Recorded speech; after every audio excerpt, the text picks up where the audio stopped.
The bar floated on the edge of a dying star, hanging in the dark like a forgotten memory.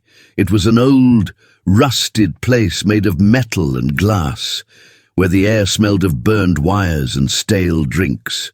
No one came here for fun anymore.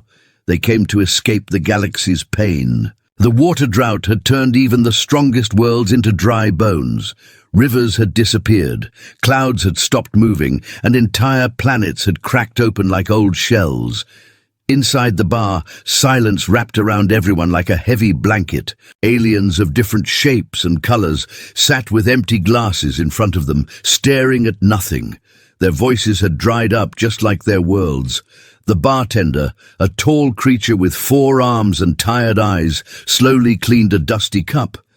He didn't expect anyone new to walk in. Not here, not now. Then the door slid open with a soft hiss. A man stepped inside, a human. He wore a dark jacket, a simple shirt, and boots covered in dust. His eyes scanned the room like someone who had seen too much but was still standing. The other guests lifted their heads slowly. Humans were rare out here. No one had seen one in years.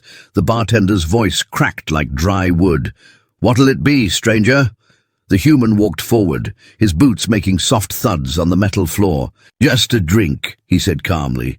His voice was quiet but carried weight. "We don't have much left," the bartender said, gesturing at the shelf behind him. "Mostly old synth brew and bitter fumes." "I didn't ask for that," the human replied. He reached into his jacket and pulled out a small, clear flask. The moment the light touched it, the entire bar went still. The liquid inside shimmered like captured stars.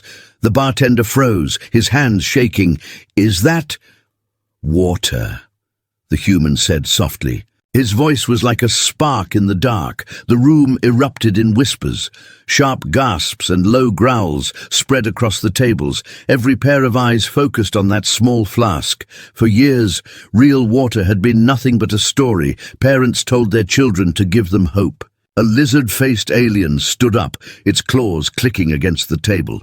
"That's impossible," it hissed. "Water doesn't exist anymore." The human's smile was quiet but firm. He uncapped the flask and poured it slowly into a clean glass the bartender had not touched in months. The water made a soft, gentle sound. It glowed faintly, a light so pure and soft it felt alive. An insectoid alien leaned forward, its antennas trembling. "Where did you get that?" The human raised the glass to his lips but didn't drink. He let the room stare, let the silence grow heavy. "Home," he said finally. The bartender frowned. "Home." "Earth," the human answered. The name hit the room like a thunderstorm. For a moment, no one breathed. Earth was a myth in these parts, a world people spoke of in past tense, a place lost to the galaxy long ago. A snake-like alien slithered closer.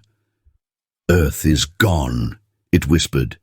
"It burned." The human tilted his head slightly. "Then how am I here?"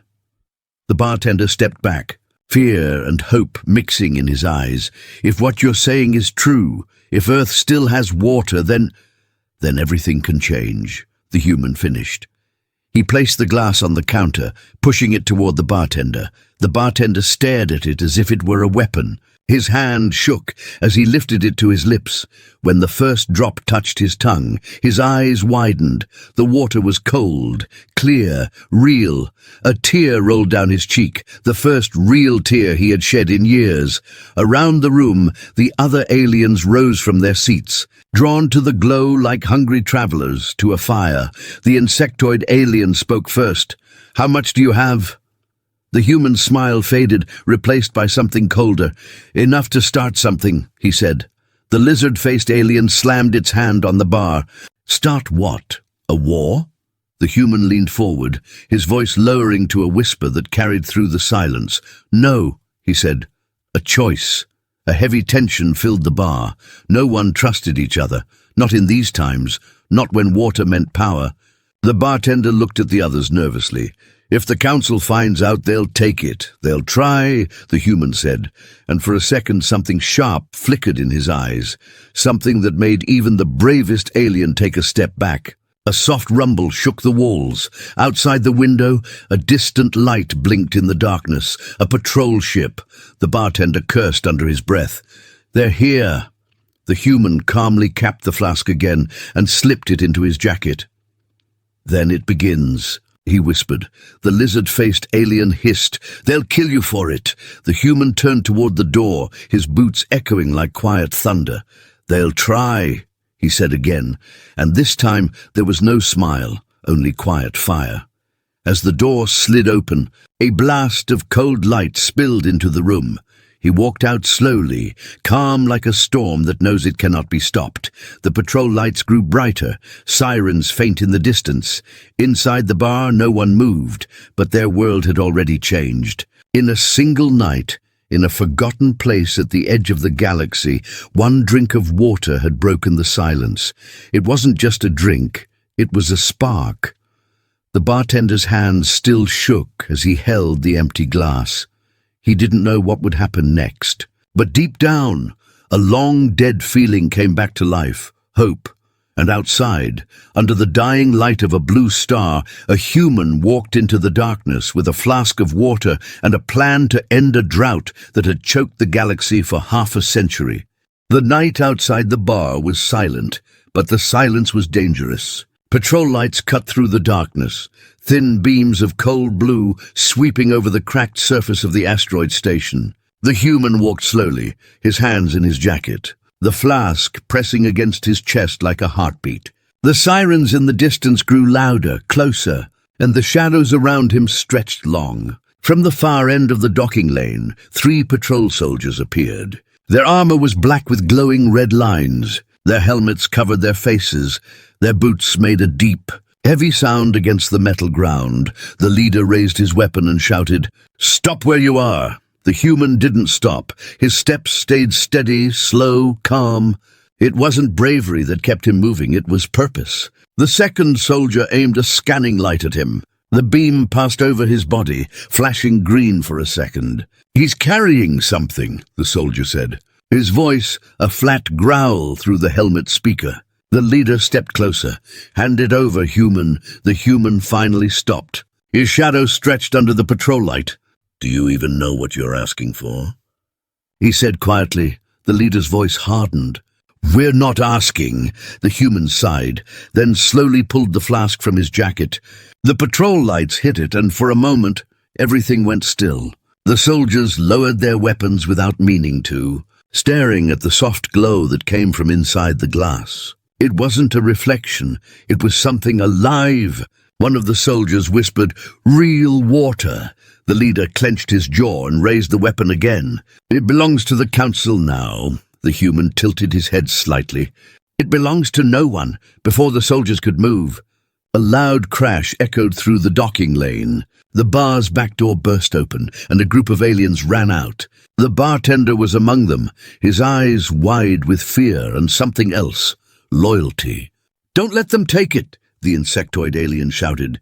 The soldiers turned their weapons toward the group, their red targeting lights flashing across the aliens' faces. The bartender raised his hands. "Wait," he yelled. "You don't understand what you're doing. Stay back," the leader barked. But his voice was shaking now. The glow of the water had reached them, and they were no longer just soldiers following orders. They were thirsty men who hadn't felt real water in their lives. The humans saw it in their eyes. The hunger, the quiet fear, the spark of doubt. He slowly unscrewed the cap of the flask, letting the sound echo through the silence, then poured a single drop onto the ground. The drop landed on the dusty metal and sizzled softly, spreading into a tiny clear circle. Steam rose like breath from the dead ground. The soldiers stepped back without realizing it. The aliens stepped closer, their faces lit by the soft blue glow. The human's voice was calm.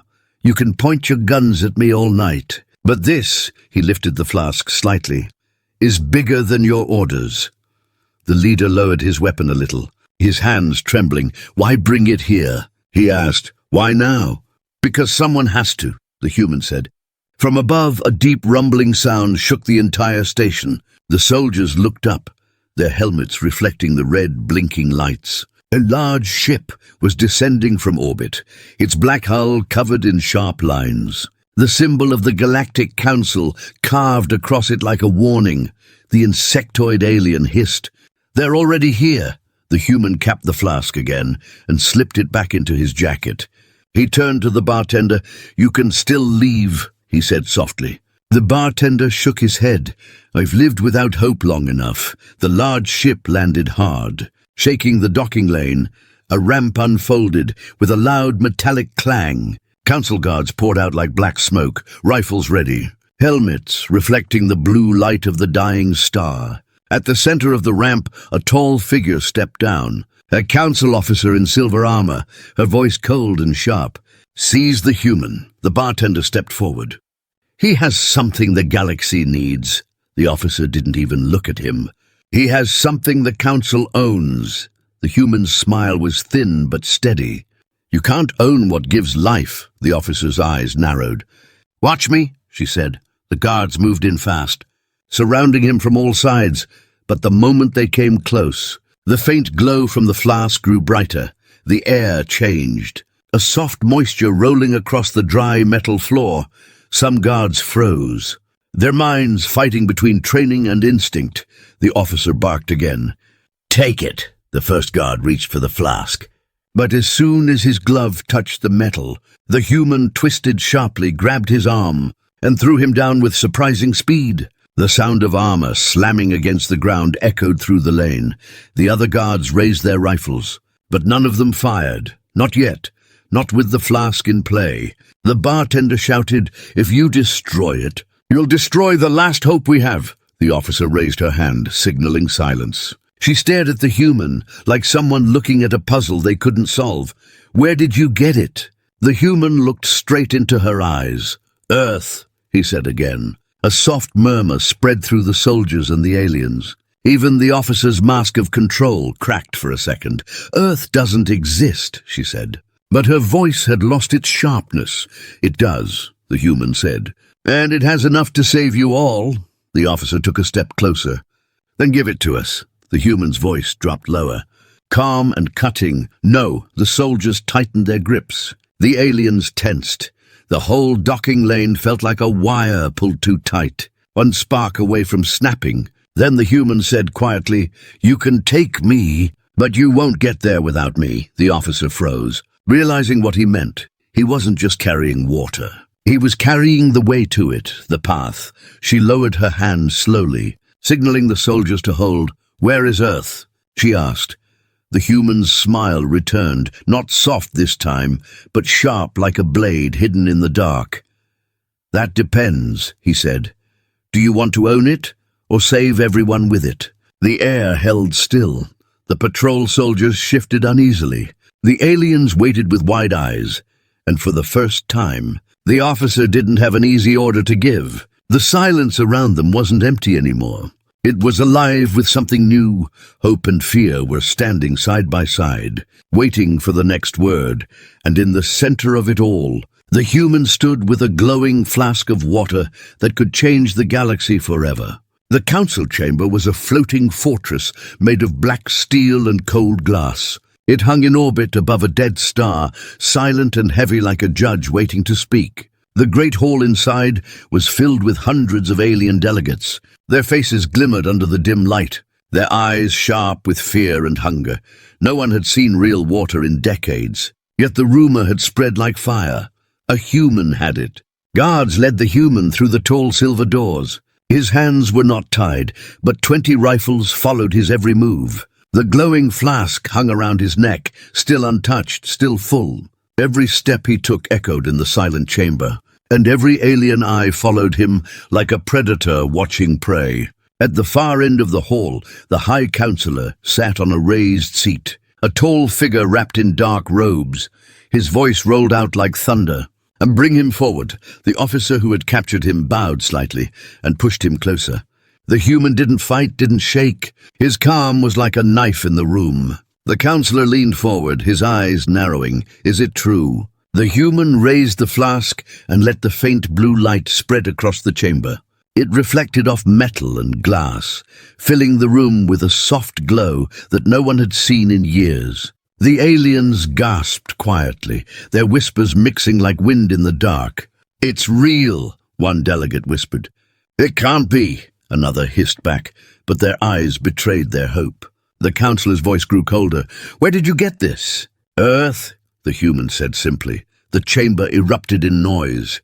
Some aliens shouted, some laughed, others argued. Earth was nothing but a ghost to most of them, a name from history books and myths. The counselor banged his staff on the floor, the sound cutting through the chaos. "Earth is gone," he said sharply. "Everyone knows that." The human tilted his head slightly. "Then I suppose I'm a ghost," the officer stepped forward, her jaw tight. "We need the coordinates." The counselor nodded slowly. "Give them to us, human," he said. "The galaxy needs water." The human didn't look away. His voice stayed calm but firm. "No," a loud murmur spread through the room, like a wave breaking against stone. The counselor leaned forward. "Do you know what this means?" "Yes," the human answered. "That's why I came." One of the delegates, a creature with long tentacles and silver eyes, hissed, "We could take it from him." The human smiled a thin, sharp smile. "You can try." The officer's hand twitched on her weapon, but the counselor raised a hand to stop her. "You didn't bring water here for nothing," he said slowly. "So tell us why." The human took a breath, feeling the weight of hundreds of stares. "Because the drought ends only if we share, not if you take." The tentacled alien slammed its hand on the table. "Share? With who? These scavengers? These thieves?" Another delegate growled. "The council decides who gets water." "Not him." The chamber filled with shouting again, the sound rising like a storm. The human didn't shout. He just stood still, letting their greed and fear show themselves. Finally, the councillor's voice roared over the noise. "Enough!" Silence returned, cold and sharp. The councillor's eyes locked on the human. "You will give us the location of Earth." The human shook his head. "You're not listening." The councillor's voice turned dark. "And you don't understand the danger you're in." The officer moved closer. But the human slowly unscrewed the flask's cap. The small click echoed in the chamber. The guards tightened their grip. Everyone watched. The human raised the flask slightly and let a single drop fall onto the cold black floor. It spread like light spilling over darkness. For a heartbeat, no one moved. Then the air shifted. Moisture, real moisture, filled the room. Some delegates inhaled sharply, tears forming in their dry eyes. "It's not just water," the human said softly. "It's life." The councillor's face hardened. "And life belongs to those strong enough to control it." "Then you'll repeat the same mistake that caused the drought," the human said. His voice didn't rise, but it cut through their noise like a blade. The officer stepped forward again, but before she could touch him, a sound filled the room, a dull, distant thud. The lights flickered for a second, another thud followed. Closer this time. "What was that?" One delegate whispered. An aide rushed to the councillor and whispered something into his ear. The councillor's eyes narrowed. "Someone's attacking the station," the officer barked. "Secure the human." Guards moved in fast. But the human didn't look afraid. Outside, alarms wailed. Red lights flashed through the chamber windows. The council's private security fleet was under attack. Unknown ships had arrived without warning. The station trembled again, a louder boom shaking the floor. The officer turned sharply to the human. "Is this your doing?" The human looked at her and said quietly, "No." "But it was always coming." The councillor rose to his feet. "We must move to the lower chamber." But the human's voice stopped him. "If you run, they'll take everything. If you listen, you might save it." The chamber split in two. Some delegates ran toward the exit. Others stayed frozen, torn between fear and hope. The officer grabbed the human's arm, but he didn't fight. He leaned closer to her and whispered, "The galaxy isn't dying because of me. It's dying because of your greed." The lights flickered again. This time a blast rocked the entire room. A hole ripped open in one of the outer walls, but a force field stopped it from collapsing. Through the clear glass, they saw ships shaped like blades moving in formation. Pirates, or maybe something worse. "They're after the water," the bartender's voice echoed in the officer's head. She knew it. Everyone knew it. The counselor's voice cracked for the first time. "We need that location," the human smiled faintly. "And now you finally understand?" The officer pulled him back as the guards rushed to block the doors. Shouts filled the chamber, but under the noise, the human's quiet voice carried like thunder. "You can't control life. You can only choose who lives with it." Outside, enemy ships drew closer, and inside, the council realized that the human wasn't just carrying water. He was carrying a choice that could break or save the galaxy, and the moment to decide was running out. The walls of the council station shook with every distant explosion. Red alarm lights painted the great chamber in a violent glow, making every shadow stretch long and thin. Smoke filled the air as the sound of ships screaming through orbit echoed above. The enemy fleet had come faster than anyone expected. They wanted the flask, and they would kill to get it. The officer gripped the human's arm tightly as guards rushed past them. "Move," she shouted, but her voice cracked. It wasn't the firm tone of a soldier anymore. It was a sound tangled with fear. The human walked beside her, calm even as the ground trembled beneath their feet. "They're not going to stop," he said softly. "You know that. Then give us the location," the officer snapped, pulling him down a dark metal corridor.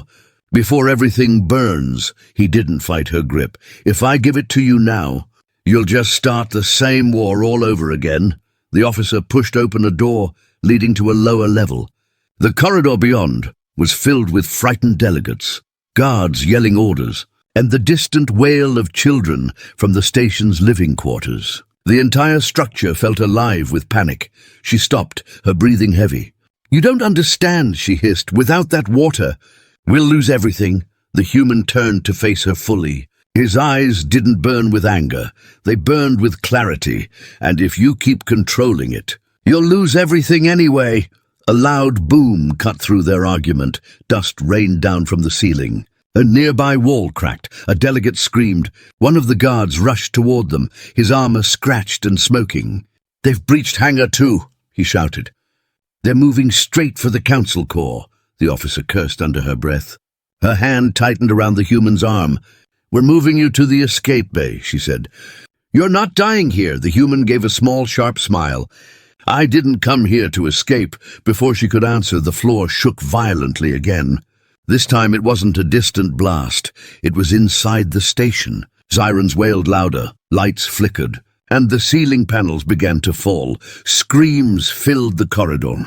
Guards tried to push the crowd back, but panic spread like fire. The human stepped closer to the officer, his voice low. "This is what happens when one thing becomes more valuable than life." She stared at him. Her jaw tight but deep in her chest, something twisted. For years she had followed orders without asking why, and now everything around her was collapsing because of one small flask. A voice cracked through the intercom. "This is Captain Reese of the Outer Fleet." The sound was rough, heavy. "Evacuate high-value assets immediately." The officer's eyes darted toward the human. "That means you," she muttered. He tilted his head. "I'm not an asset. Right now, you're the only thing everyone's killing each other over," she shot back. The sound of gunfire echoed from the end of the corridor. The guards formed a line, raising their rifles as shadowy figures appeared through the smoke. Pirates, armored in black and red, their faces covered. They moved fast, silent like wolves. "Get him out!" A guard yelled, but the human didn't run. He watched them with steady eyes. His fingers brushed the flask under his jacket. He could feel its cold glass against his palm. The pirates opened fire. Blazing red energy cut through the air. Guards returned fire, the hallway exploding with noise and light. One guard fell, then another. A pirate leapt over a body, charging straight toward the officer. The human moved before she could. He swung his arm up, smashing the pirate's visor with a hard strike. The man stumbled, the human twisted his wrist, and the pirate collapsed to the floor with a sharp cry. The officer stared at him, surprised. "You can fight," she breathed. He smirked faintly. I'm human! More pirates rushed forward, but the officer fired her weapon with a cold precision, dropping 2 of them before they got close. The corridor was a storm of shouts, gunfire and flashing lights. The human grabbed a fallen guard's sidearm, but didn't fire. He wasn't here to kill. He was here to survive and finish what he started. Back up! The officer shouted as more pirates poured in. We're falling back to the hangar. They pushed through the smoke-filled hallway, stepping over broken panels and twisted steel. The sound of the battle grew louder behind them. The pirates were gaining ground as they reached the hangar doors. The officer slammed her hand against the control panel.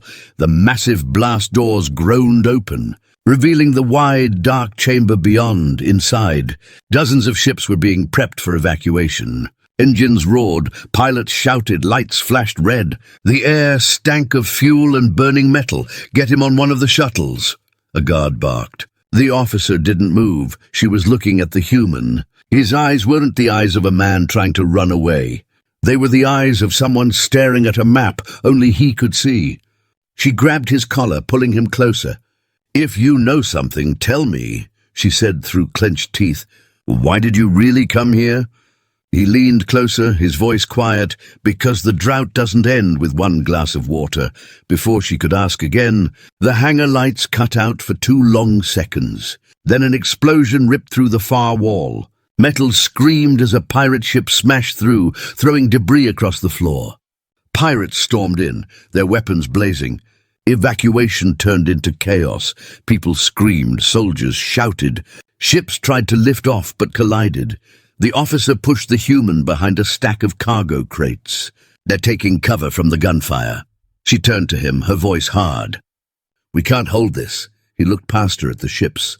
The chaos, the people running for their lives. No, he said, but we can end it. He pulled the flask from his jacket. The glow of the water was brighter now. It reflected on the smoke and flames. Almost alive, the officer's eyes widened. What are you doing? They're fighting for something they don't even understand, he whispered. But if they see it for what it is. He twisted the cap open. The scent of real water cut through the burning air. Pure and cold, the pirates faltered for a second, their guns lowering slightly. Every eye locked on the flask, the officer whispered. You're insane. Maybe, he said, and raised his voice. You want to kill me for this? His voice rang through the hangar. Then look closely. He tilted the flask forward, letting the liquid pour out in a slow, glowing stream. It hit the metal floor and spread like a living thing. Vapor lifted into the air, soft and cool. Pirates stopped firing. Soldiers lowered their rifles. Everyone could feel it, the promise of life. For the first time, the hangar was silent. The officer stared at him, her heart pounding. The pirates exchanged uneasy glances. Their leader, a scarred figure with metal implants, stepped forward slowly. Where did you get this? He demanded, his voice rough and low. Earth, the human answered again, steady. The pirate's eyes narrowed. But behind the anger, there was something else. A flicker of fear or maybe longing outside the shattered wall. The fleet still fought, but inside the hangar, the sound had changed. The war wasn't between soldiers anymore. It was between what people were and what they could become if they chose differently. The officer didn't fully understand it yet, but in that moment, she realized the human wasn't just carrying water. He was carrying the power to stop an entire galaxy or make it rise again. And now everyone was watching, waiting for his next move. As the glowing water crawled slowly across the broken floor like a heartbeat in the dark, the hangar was a storm of silence, not noise. Hundreds of people, pirates, soldiers, and frightened refugees stood frozen as the glowing water crawled across the floor. The cold mist rolled over their boots like a living breath. For a moment, everyone forgot the guns, the war, and the hunger. It was the first real water they had seen in their lives, and it made the air feel different. The pirate leader stared at the spreading light with wide eyes. Earth, he whispered, as if the word itself might disappear if he said it too loud. The human stood tall, his voice calm but strong. You're all fighting over something that can't be owned. The officer beside him kept her rifle raised. But even she could feel it, the weight of what was happening. She saw how the pirates lowered their weapons without meaning to, how the soldiers stared like children, seeing rain for the first time. A voice rose from the crowd, shaky and desperate. Is it real? The human turned his head slowly toward the voice. Yes, he said. This is what you've all been dying for. The pirate leader took a slow step forward, his boots splashing softly in the thin layer of glowing water. Where is it? He demanded. Where is this place? The human met his gaze, his voice quiet but cutting. That depends on what you'll do with it. From above, another explosion rattled the hangar. Panels shook, alarms wailed again. Outside, ships still clashed in the black of space, but inside, no one moved to fight. They were trapped between violence and something far greater than fear, hope. The officer's voice was low and tense. We can't stay here, the pirate leader glared at her. Then at the human. You've made us all targets, he hissed. The human gave a faint smile. No, he said. I've given you a choice. A group of soldiers stepped closer, their commander raising his weapon at the pirates. The pirates tensed in response, old hatred flashing behind their eyes. Years of war were carved into their faces, but the water's soft glow sat between them like a silent question. The human raised his voice. Every one of you has lost something to this drought, he said. Planets, homes, families. His words hung heavy in the air. He took a slow step forward, not raising a weapon, just walking through the mist. And you'll lose everything again if you keep fighting here. The officer's heart pounded. She had spent years following orders, serving the council. But watching the pirates and soldiers frozen in place, she felt something shift inside her. The pirate leader clenched his fists. Why should we trust you? You don't have to trust me, the human said. You just have to trust the water. The soldiers exchanged uneasy looks. Their commander lowering his weapon slightly. He looked tired, like a man who had fought too many wars for too little reward. What are you offering? He asked, his voice quiet. The human's answer came without hesitation. A way out. The officer turned sharply to him. You're not serious, she hissed. You can't lead them all to Earth. He met her eyes. And for the first time, she saw the weight he carried, not just in his hands, but in his soul. I didn't come here to lead anyone, he said softly. I came to end the drought. The pirate leader narrowed his eyes. End it how? The human stepped into the light of the flask still glowing in his hand. By giving it to everyone, he said. The hangar filled with low murmurs.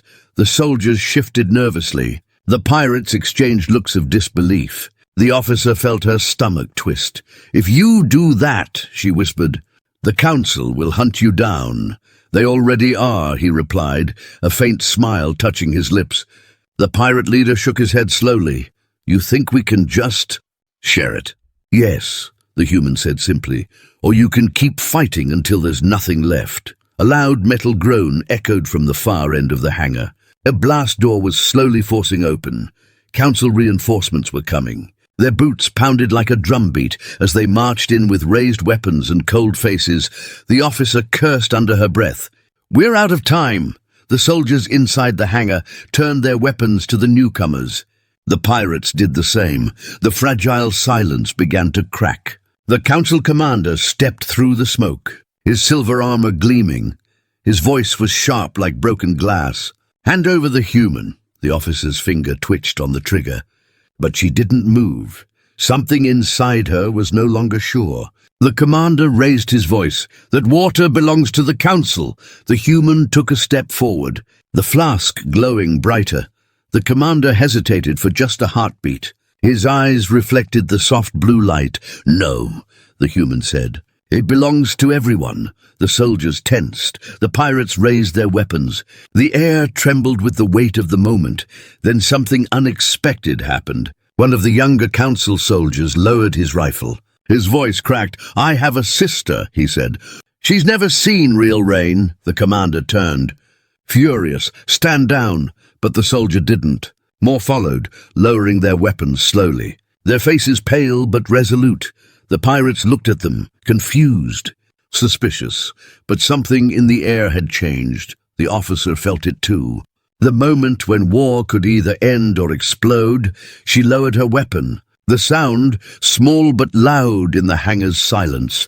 The commander barked again. "You're all fools," the pirate leader stepped forward, standing shoulder to shoulder with the human. "No," he said, his voice steady. "We're done dying."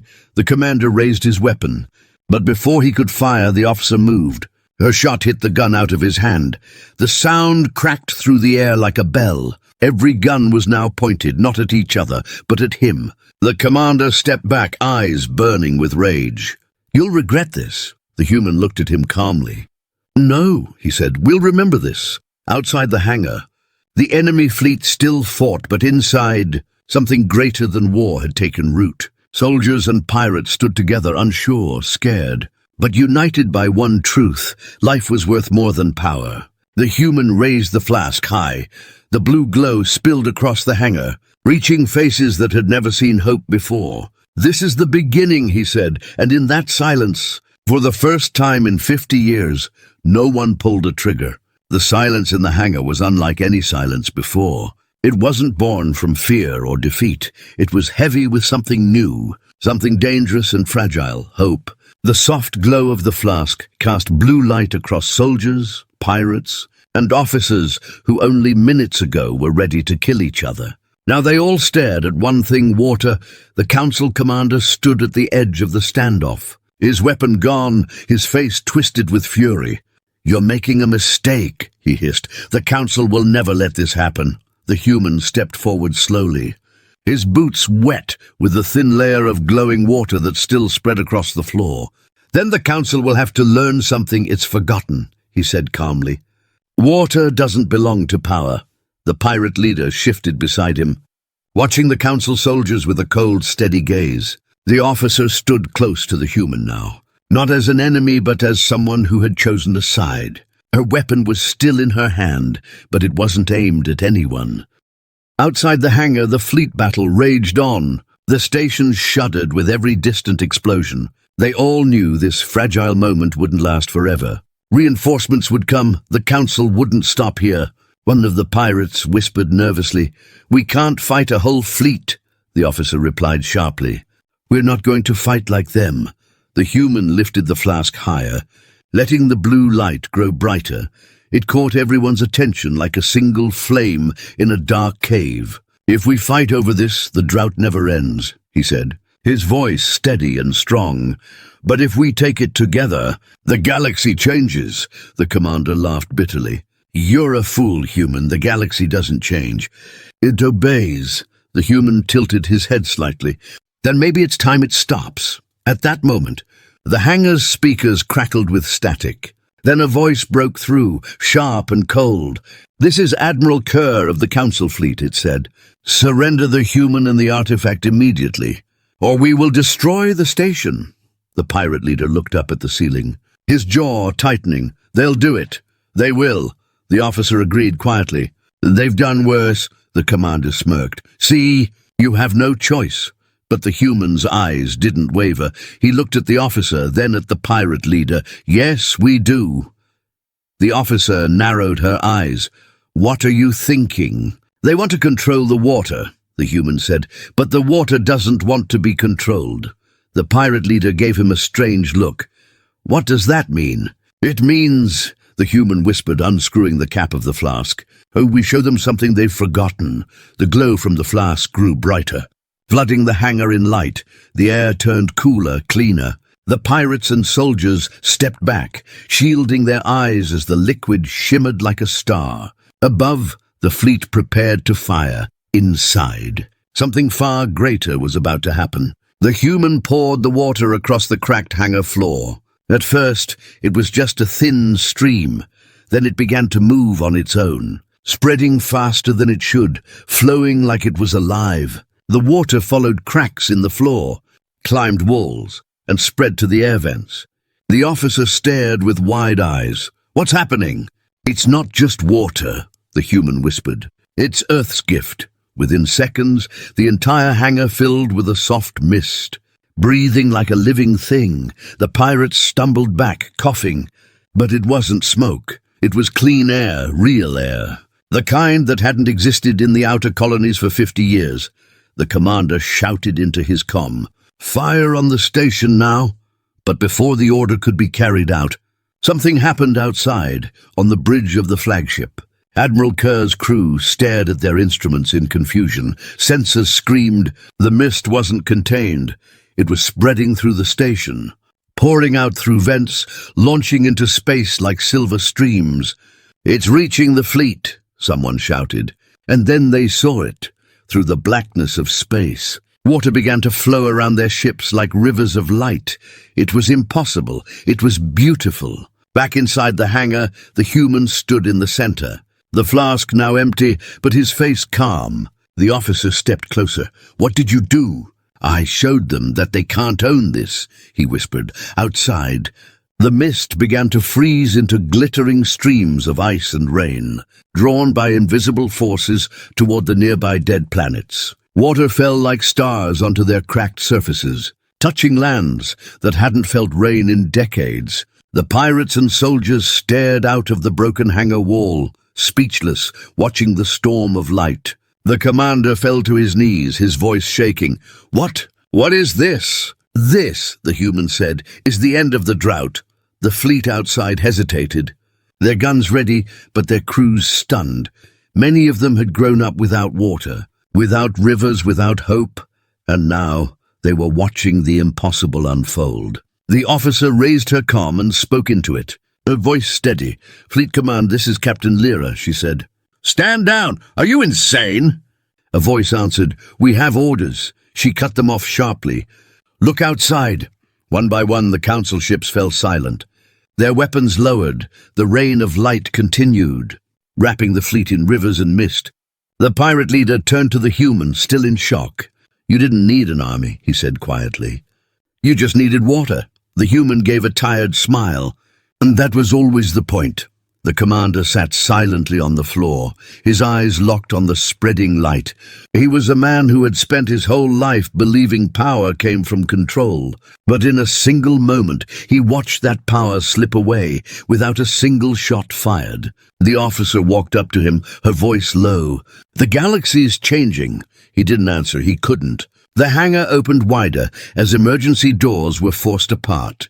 Rain began to fall from the ceiling, soft and cold. A sound none of them had heard in years. Pirates laughed through tears. Soldiers lifted their hands to feel it. Their faces changed as if something long dead inside them had woken up. The Admiral's voice came again through the speakers, but it was different now, softer. What is your demand?" The human lifted his head, his voice steady and calm. "No more demands," he said, "no more control." The pirate leader stepped forward.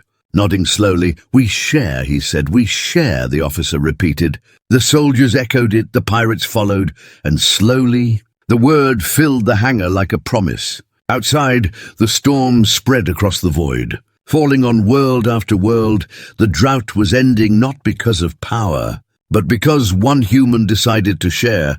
The human stood in the rain with the empty flask in his hand. The weight of war that had hung over the galaxy for half a century was breaking. His voice was quiet, but it carried through the hangar like a storm. This is how it begins, and in that moment, for the first time in 50 years, the galaxy breathed again.